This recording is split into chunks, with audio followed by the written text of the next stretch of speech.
बेरोजगारी दूर करण्यासाठी शासनाच्या योजना सर्वसामान्यांपर्यंत पोहोचविणे गरजेचे आहे. विष्णू कारंपुरी महाराज. सध्या देशात व राज्यात प्रामुख्याने बेरोजगारी ही समस्या गंभीर झाली आहे आणि या बेरोजगारीमुळे बेरोजगारांची संख्या मोठ्या प्रमाणात वाढताना दिसून येत आहे. ही बेरोजगारी दूर करण्यासाठी केंद्र व राज्य शासन अनेक योजनांच्या माध्यमातून प्रयत्न करत आहेत, परंतु प्रशासन या योजना सर्वसामान्यांपर्यंत पोहोचविण्यासाठी अपयशी ठरले आहे.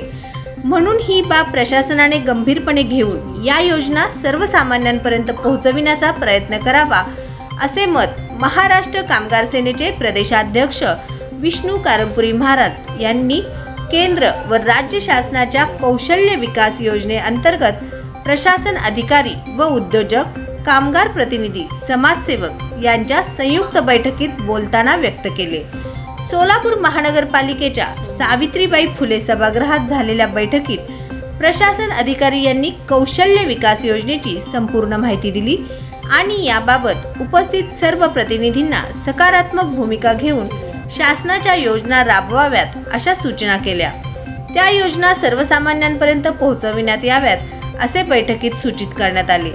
यावेळी महाराष्ट्र कामगार सेनेचे प्रदेशाध्यक्ष व मी सोलापूर माझे सोलापूर परिवर्तन व विकास समितीचे अध्यक्ष विष्णू कारंपुरी महाराज यांनी शासकीय योजना सर्वसामान्यांपर्यंत पोहोचविण्याचा प्रयत्न शासनाच्या माध्यमातून करावा असे मत मांडले.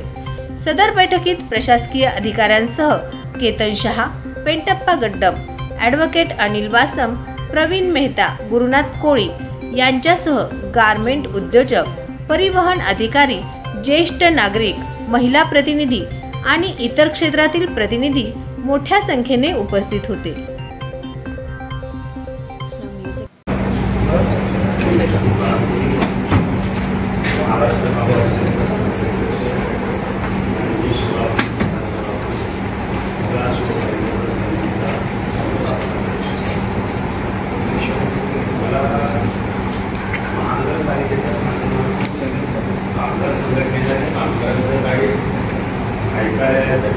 काही शिकायच्या बाबतीत काही बैठकांना बोललं होतं. आलो मी तर बोलते आता या ठिकाणी तिथलं शहरी जीविका तयार आहे आणि शहरी गरिबी निर्मूलनासाठी लागते. यासाठी मी शिवसेना उद्धव बाळासाहेब ठाकरे पक्षाला 35 वर्ष आपले शहर बदलले आहे. हे काही होत नाही म्हणून पक्ष त्याग केला, पक्ष त्याग केला आणि सार्वजनिक सेवा. एकच उद्देश आहे माझा. आता 6 महिने झाला काम करतो की सोलापूरचा विकास का होत नाही आणि सोलापूरचं परिवर्तन का होत नाही, सोलापुरातील लोक बाहेर का जातात, नोकऱ्यासाठी हैदराबादला पुण्याला का जातात, यासाठी अभ्यास करून मी एक प्रोग्राम केला. त्या प्रोग्रामच्या अगोदर शाहसाहेबांना भेटलो, लाठी साहेबांना भेटलो, अनेक आमच्या रेडिमेंट लोकांना भेटलो, वगैरे भेटलो, यांच्याकडे जाऊन भेटलो आणि व्यापारी संघटनेचे मुनीर साहेबांना भेटलो आणि तुझं भेटणं झालं. त्या अगोदर मला असं म्हणायचं आहे की सोलापुरामध्ये 177 झोपडपट्ट्या आहेत.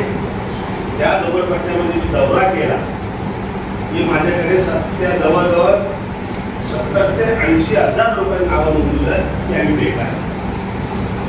ही बेकारी काय कशासाठी आहे? आमच्या घरच्या बाजूला बोर्डाचं कामगार पाहिजे, त्या घरच्या आपल्या रस्त्यातील काम नाही, आम्हाला रोज रस्त्यावर फिरत असते म्हणजे बोर्डावर कामगार पाहिजे, चाटी गल्लीमध्ये कामगार पाहिजे. ही परिस्थिती काय म्हणजे मला वाटलं आता इथं आल्यापासून की शासनाची जी योजना असते कामगार किंवा काम देण्याची ती योजना खालपर्यंत पोहोचली. तुम्ही जे आता बोललात जो उद्योगाच्या बाबतीत ठीक असं मला वाटतं, परंतु जे कामगार गरीब म्हणजे बेरोजगारचं काम म्हणजे आता आम्हाला काम करतात, यंत्रमाग काम करतात आणि समस्या आम्ही अनेक आहे. आम्ही कधी सुद्धा एक ठिकाणी बसत नाही. तुम्ही बोलून माहिती बसतो काही रोज भाडे बसत मग कामगाराच्या परंतु असं करत असताना तो विषय आहे. पण केंद्र शासनाच्या योजने आता केंद्र शासनानं घरकुल योजना किती कामगारांना होतं, मी सोलापूरला आणलं, मी आणि मासावी सलग 30,000 घर बांधलं. तर कोणाला माहित नव्हतं. तसं तुमच्या ज्या योजना आहेत कामगारासाठी, काम देण्यासाठी, हाताला कामसाठी, काम पाहिजे म्हणतात, ही योजना सातपर्यंत पोहोचण्यासाठी पहिल्यांदा प्रयत्न केला पाहिजे असं माझं काम.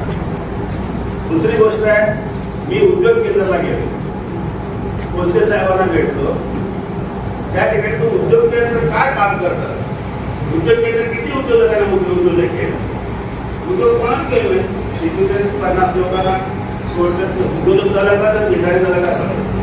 म्हणून जो उद्योजक बनण्याचा उद्देश आहे ते तुमचं चुकीचं आहे. आम्हाला द्या. मी घरकुलमध्ये 8 शिबिरं बनवलं, त्याच्यामध्ये जवळजवळ 150 लोकांना त्यांच्या माध्यमातून. अजून एक प्रश्न आहे, बचत गट म्हणतात.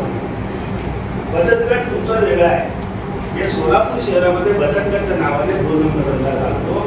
अनेक लोक संस्था उद्ध्वस्त आहेत. त्यासाठी मी 6 वर्ष लढलो आणि प्रत्येक गरीब मुलामधून सव्वा दिवसा बचत गट घेऊ नका, बचतमध्ये वेगवेगळे पैसे भरायचे. ते सगळ्यांनी शिबिर करा. सर थोडंसं मला